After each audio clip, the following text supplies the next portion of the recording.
So Aurora, just for your viewers, is a global clean tech unicorn. We serve about 45 power markets across 6 continents globally. Um, so we work with pretty much all the top developers, financiers, lenders, demand side utilities, discoms, private off-takers, as well as the government in shaping policy. In India, we've been active for about 2 years now. We primarily we do a lot of things. To name a few, we forecast the forward merchant curves. For example, in India, that means the day ahead market, the green day ahead market, and the real time market in terms of what the prices may look like. We have gone very deep into the whole topic of batteries because that's a relative nascent topic in India. So, right from looking at the supply chain, different contracting models, the forward cost curves, and the operations elements in terms of auxiliary, the round trip efficiency, degradation, etc., and how that varies by location, the hotter Thar desert versus a cooler Karnataka, in terms of some of the other key ingredients that makes a business model successful, as well as what are the different battery business models today and in the future with regulatory unlock. That's been a key part of what we do. The third element is really looking at these complex tenders, right, with the likes of firm dispatchable RE, FDRE tenders, peak shape tenders, load following tenders. How do we sort of enable developers to maximize returns, right, and be competitive in their tariffs for a particular threshold of returns and uh, you know um, constraints. I think that is something we have been doing a lot of. And then, of course, we work with a lot of global developers, global capital pools, looking at India in terms of how could they think about participating in India. And last but not the least, working with the government in shaping. So, given we work with about 45 power markets, we know the most liberal market. Think of a UK, Australia, Texas, or a California, and sort of the most illiberal, vertically integrated, sort of what India was about 20 years back, right? So we're able to bring some of that knowledge in terms of shaping policy.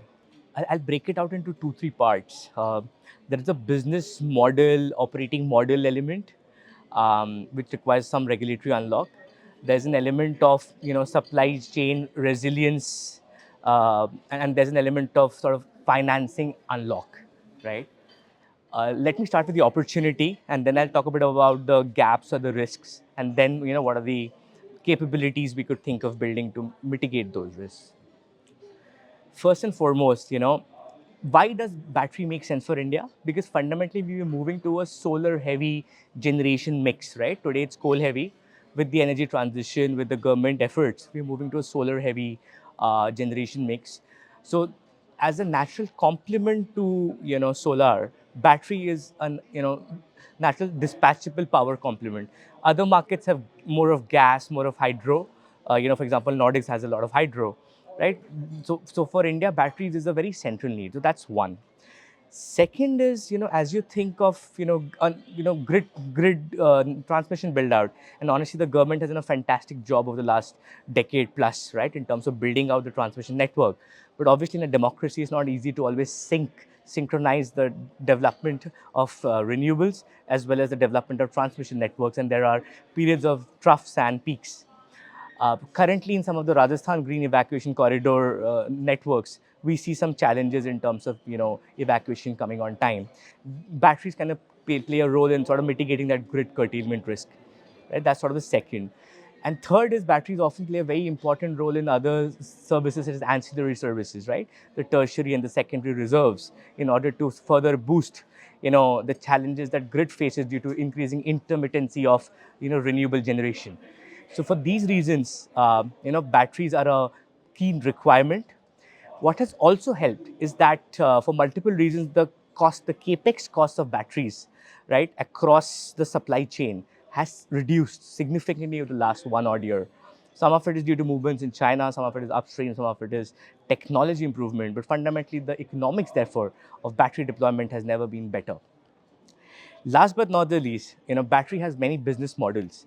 There's a tolling model. A lot of the tenders that we see today are on the tolling model play, but there's also a play around merchant batteries because of the arbitrage that we see in the day prices and the evening peaks. And therefore, batteries can play that role of charging during the day and discharging at night. And the investment cases actually are quite lucrative, where the project IRRs are the healthy teens, right? So for all of these reasons, the battery opportunity is huge. We see battery size to be more than 60 to 70 gigawatts by 2030. Right, so it's a huge, and we just, I think, at a 5-6 gigawatts, and the tendering numbers are a bit higher, but the opportunity is immense. So that's the opportunity bit. What are some of the elements that are key sort of holding us back? One element is very interesting. If you look at India's green cap access to capital and the cost of capital, our cost of capital is actually slightly higher than even other emerging markets in the ASEAN, right? So our average cost of capital is around, say, in the highest 7 percentage points, whereas a lot of the other emerging markets, like in the Southeast Asian countries, for example, are slightly lower than that.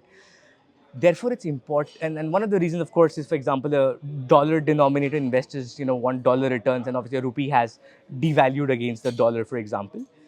So, cost of capital is one element. Second is, today batteries can either be a tolling play or it could be a merchant play. There is an opportunity for us to have multiple revenue stacks to unlock both the debt financing as well as the equity upside for a single battery stack, right? That's a second sort of an element where there's a potential gap and element to sort of improvise further. Third is in terms of indigenous technology and resilience, right?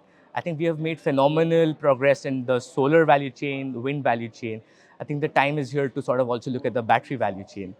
And I would think of it as three elements, right? The first one is really just in-house battery manufacturing, for which India should look at technology agnostic storage plays, both for short duration but also increasingly long duration storage. And for each of those elements, I think we need to look at sodium ion, lithium ion, but also other forward-looking technologies, whether they're vanadium capacitors, flow batteries, so on and so forth. So that's one element. One of the methods could, of course, be JVs with different international players, bringing the technology, getting the domestic, capabilities up to speed, and then probably having more barriers to sort of look at domestic production. The second is, of course, the upstream bit in terms of access to the cathode, the anode materials, right? And obviously, with the global uncertainties, supply chains are at risk. Um, there, of course, in terms of rare earth mineral initiative, the government has been very proactive, and we need to sort of have a very concerted effort across ministries, but also private sector, to ensure that we have the upstream access. The third is, and this is linked to the first point, there's a need to sort of build very deep tech capabilities. So I really welcome the deep tech fund that the government has recently launched. I think we need to look at different green energy solutions in a sort of a 10, 20-year horizons, something that China has done quite well, for example. And that's, I think, the need of the hour. The fourth is, I think, given batteries are nascent today, the domestic industry has very limited capabilities and understanding of, truly operating batteries, best-in-class battery management systems, but also on the dispatch side, right? Best-in-class battery dispatch optimization tools, risk management tools, so on and so forth.